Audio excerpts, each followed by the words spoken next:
আল্লাহর বিধানগুলো মানতে হবে। সমাজ তো আল্লাহর বিধান এখন মানতে চায় না। দেখেছেন নারী বিষয়ক তারা নারী সংস্কার নিয়ে কিছু কথা তুলেছে প্রধান উপদেষ্টার কাছে। নারীরা কিছু তাদের ইসলাম নাকি তাদের বৈষম্য করেছে, নাউজুবিল্লাহ কন। কোরআন নাকি কোনো বৈষম্য করেছে। কোরআন কখনো বৈষম্য করতে পারে? যারা এতদিন নারীদেরকে ঠকাইতো, যারা এতদিন নারীদেরকে ঠকাইছে, অথচ ইসলাম তাদেরকে ডেকে ডেকে বলেছে খবরদার, ইসলামের মধ্যে, ইসলামের ধর্মের মধ্যে একটা পুরুষ একটা সন্তান যেভাবে বাপের দুই অংশ পায় তেমনি ভাবে নারীকে এক অংশ দিতে হয়। কিন্তু তারা বলেছে এইটাও নাকি আল্লাহর ভুল হয়েছে, নাউজুবিল্লাহ কন। মানে এদেরকে সুযোগ দিয়ে এরা মাথায় উঠে গেছে। শাহবাগীর গোষ্ঠী যৌন কর্মী, এরা আবার বলেছে যৌন তাদেরকে আলাদা একটা সম্মান দিতে হবে। তাদেরকে কি সম্মান দিতে হবে? খাস্য অপকর্ম করে, জিনা করে, যেখানে আল্লাহ তাআলা বলেছে ওয়ালা তাকরাবুজ জিনা ইন্নাহু কানা ফাহিশা, খবরদার আমার গোলাম জিনার কাজের কাছেও তোমরা যেও না। এটা খুবই ফাহিশা একটা কাজ। কর্ম করে খাও, হাত পা সব ঠিক আছে, তারা সেই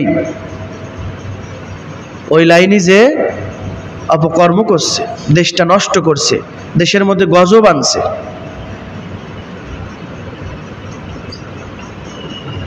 ইসলামের আইন এদের ভালো লাগে না। ইসলামের আইন শুনলে এদের খুব মাথা ব্যথা। ইসলামের আইন এদের ভালো লাগে না। এদের মন চায় জিন্দেগি করতে দিলে আরামে এরা মেলামেশা করবে, ভোগ করবে। তসলিমা নাসরিনের মতন, যে আল্লাহকে গালি দিয়ে দেশ থেকে পালিয়ে গেছিল রাতের অন্ধকারে বোরকা পরে। এই নারীবাদীও কিছু আছে যে তারা তসলিমা নাসরিনকে ছাড়িয়ে গেছে।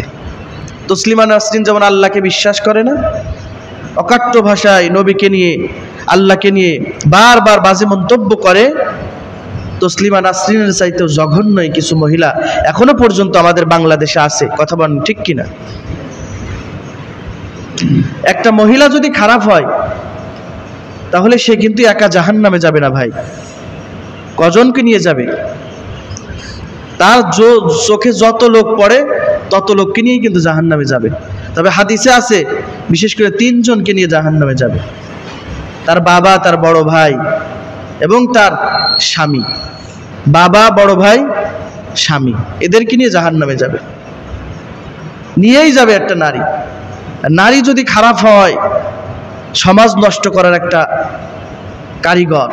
আর নারী যদি ভালো হয়ে যায় তাহলে তার সন্তান ভালো হবে। সন্তান ভালো হলে তার যত ফসল হবে সব হবে ভালো, সব হবে নেক। আর নারী যদি খারাপ হয়ে যায়, এই নারী জাতি যদি খারাপ হয়ে যায় তাহলে সব কিছু খারাপ হয়ে যাবে। এই জন্য সম্মানিত মা বোনেরা, আপনারা নেক হবেন, ভালো হওয়ার চেষ্টা করবেন, ভালো হবেন। আপনারা খুবই ভালো। আপনাদের দাম সম্মান যে পরিমাণ দিয়েছে ইসলাম, সেই পরিমাণ নারীবাদীর কোনো এই গোষ্ঠীরা আপনার সম্মান দিতে পারবে না। তারা আপনাদের ভোগ করতে চাইবে। বিভিন্ন বিজ্ঞাপন, বিভিন্ন এই পণ্যের বিজ্ঞাপন দিয়ে তাদের সামনে পেট খোলা, পিঠ খোলা, শরীর খোলা, অঙ্গ প্রত্যঙ্গ খুলে দেখায় আপনাদেরকে বেইজ্জতি করবে, কিন্তু আসলে সম্মান দিবে না। এরা আপনাদেরকে খারাপ বানাবে, কিন্তু এরা বলবে আমরা নারীদের অধিকার দিয়েছি। ইসলাম যে পরিমাণ নারীদেরকে অধিকার দিয়েছে সেই পরিমাণ কোনো ধর্ম নারীদেরকে এমন অধিকার দেয়নি। কথা বলেন ঠিক কিনা? আল্লাহ হেফাজত করুক, আমাদের বাংলাদেশকে আল্লাহ তাআলা হেফাজত করুক।